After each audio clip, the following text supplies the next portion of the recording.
Cada 4 años los colombianos son convocados a las urnas para elegir a su presidente. Y como el clima de la capital, este año los resultados para conocer quién reemplazará a Iván Duque de derecha en la Casa de Nariño son impredecibles. Bienvenidos a Aquí América para esta emisión especial sobre las elecciones en Colombia, unos comicios en los que el poder podría ir de un extremo a otro del espectro político y Colombia podría tener por primera vez un presidente de izquierda. Acompáñenme a entender por qué. 38 millones de ciudadanos están llamados a elegir entre 7 candidatos, pero los que más posibilidades tienen, según las encuestas locales, están en polos opuestos. Gustavo Petro en la izquierda y Federico Gutiérrez en la derecha. Por el centro, Sergio Fajardo. Sin embargo, sus detractores de izquierda lo tildan de favorecer a la derecha y los de derecha viceversa. En la recta final de la campaña tomó fuerza la candidatura del ingeniero Rodolfo Hernández, un empresario que ataca a los partidos políticos tradicionales, pero al no contar con apoyos en el Congreso, probablemente tenga que hacer pactos con ellos para gobernar si llegara a la presidencia.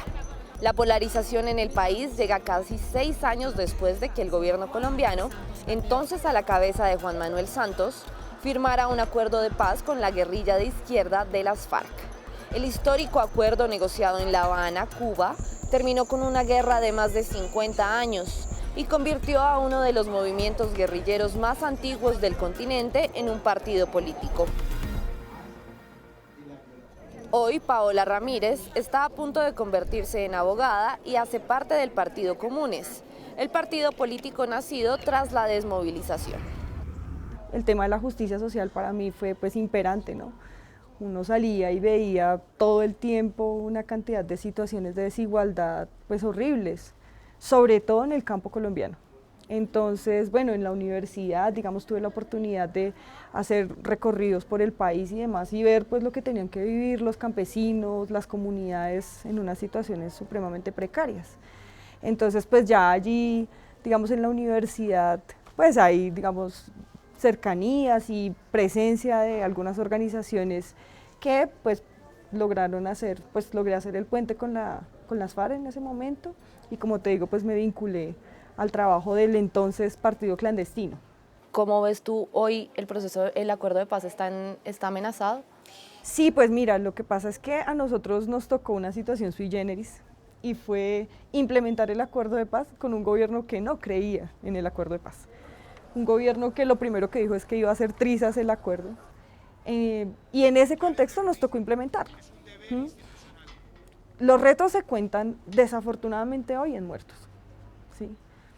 Esa falta de voluntad política del gobierno de Duque hoy nos ha parado frente a una realidad muy compleja y es la reactivación del conflicto en muchos de esos territorios que creyeron en la paz, muchas de esas comunidades que trabajaron y que estaban esperanzadas, hoy lo que ven es la reactivación del conflicto armado ante un Estado que no hace nada y que dejó que justamente se coparan, que llegaran allí grupos ilegales y demás. Entonces creo que el principal reto es la voluntad política del nuevo gobierno para implementar integralmente el acuerdo de paz, entendiendo que es una herramienta fundamental. O sea, yo creo que los colombianos seguramente no hemos identificado la potencialidad que tiene ese acuerdo y la posibilidad y las herramientas que nos trae para superar ese conflicto tan largo que hemos vivido. ¿Y qué esperamos de estas elecciones? ¿Qué esperas tú como integrante ahora del Partido Comunes de estas elecciones? Bueno, lo primero es que yo espero transparencia, ¿sí? Que se garanticen los mínimos democráticos para que la gente pueda participar y pueda expresar su voluntad popular.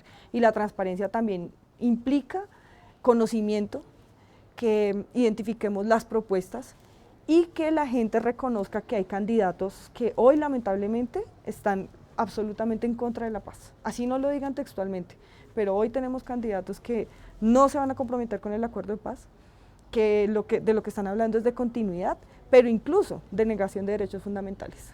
Un mensaje para las personas que no creen en el acuerdo de paz, que no creen en la desmovilización. Bueno, yo creo que todas las personas que estamos en proceso de reincorporación hemos demostrado nuestra voluntad de paz. Estamos aquí a pesar de todas las adversidades, a pesar de las amenazas, a pesar de los homicidios, a pesar del incumplimiento. Seguimos aquí comprometidos con la paz y creo que esa es la principal muestra de que la paz sí es real, que es posible Yo creo que el hacer paz no es solamente firmar un acuerdo, el hacer paz es entender que hay otras formas de resolver nuestros conflictos, pero que además hay que escuchar a esa Colombia que no se ha escuchado. Y el acuerdo de paz justamente tiene esos instrumentos para devolverle, por ejemplo, a través de la reforma rural integral a los campesinos, resolver el problema de la tierra, garantizarle a la gente que ha sido excluida pues la participación política y muchos más elementos para, como te digo, sentar las bases de la democracia y garantizar los derechos fundamentales de las mayorías en el país. Según el Registro Único de Víctimas, más de 8 millones de colombianos son víctimas del conflicto armado. José Darío Antequera Guzmán era un niño cuando su padre, un líder del Partido Comunista Colombiano, fue asesinado. Hoy dirige el Centro de Paz, Memoria y Reconciliación, fundado durante la administración de Gustavo Petro como alcalde de Bogotá. La reconciliación es un concepto muy amplio, hay muchas cosas que están contribuyendo a transformar la cultura política en Colombia.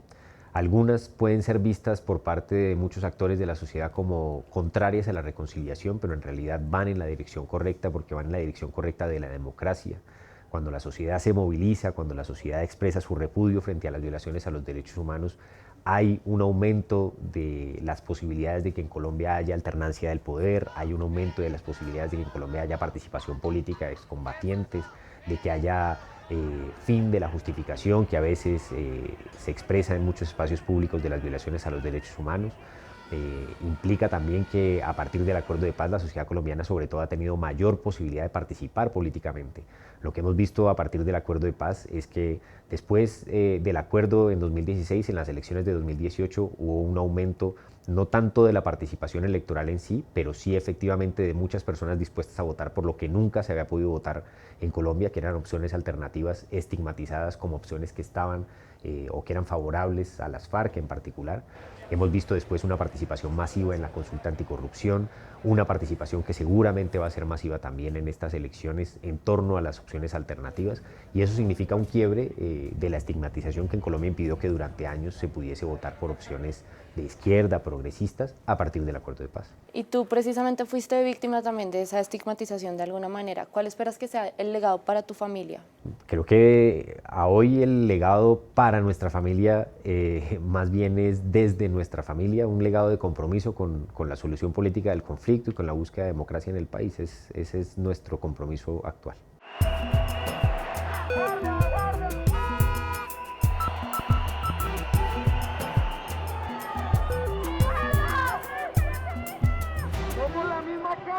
La elección presidencial de este año está marcada además por las manifestaciones de 2021, el mayor movimiento de protestas que ha vivido Colombia, cuando los ciudadanos salieron masivamente a las calles, inicialmente en rechazo a la reforma tributaria propuesta por el gobierno de Iván Duque, que arremetía contra las clases media y baja y que derivó tras su archivo en un reclamo por reformas profundas que pusieran fin a décadas de desigualdad y por garantías al derecho a la protesta, en medio de denuncias de violaciones a los derechos humanos por parte de la fuerza pública que fueron corroborados por organizaciones internacionales como Human Rights Watch.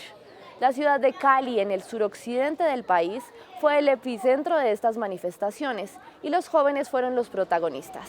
Un equipo de France 24 se desplazó hasta allí para conocer a su variada juventud, dividida entre quienes apoyaron el reclamo y quienes lo condenaron.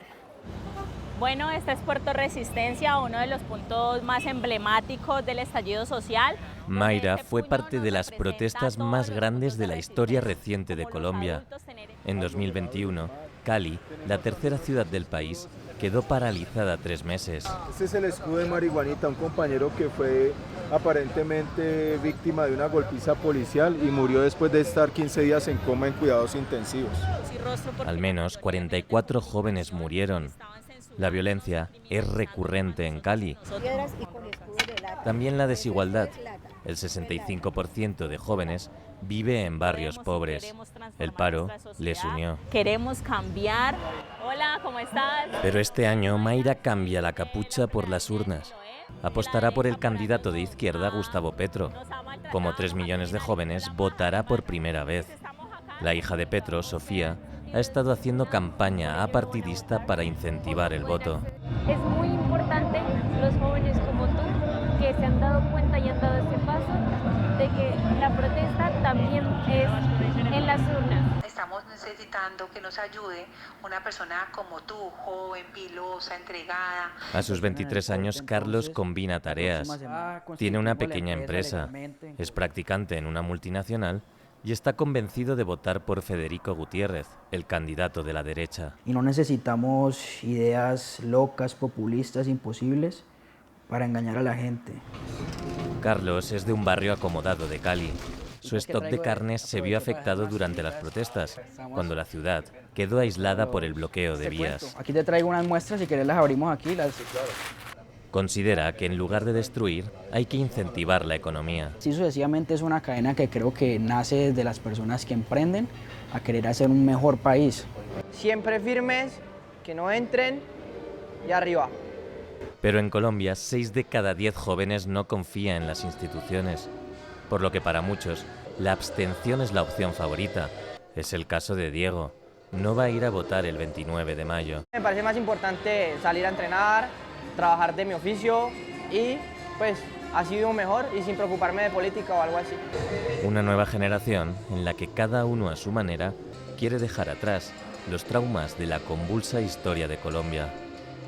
Si ninguno de los aspirantes obtiene más de la mitad más uno, que son los votos necesarios para ganar en esta primera vuelta, los ciudadanos deberán ir nuevamente a las urnas en junio para elegir entre los dos candidatos que más votos obtengan. Gracias por acompañarme en esta emisión especial de Aquí América. Sigan viendo France 24. Enlace del Cono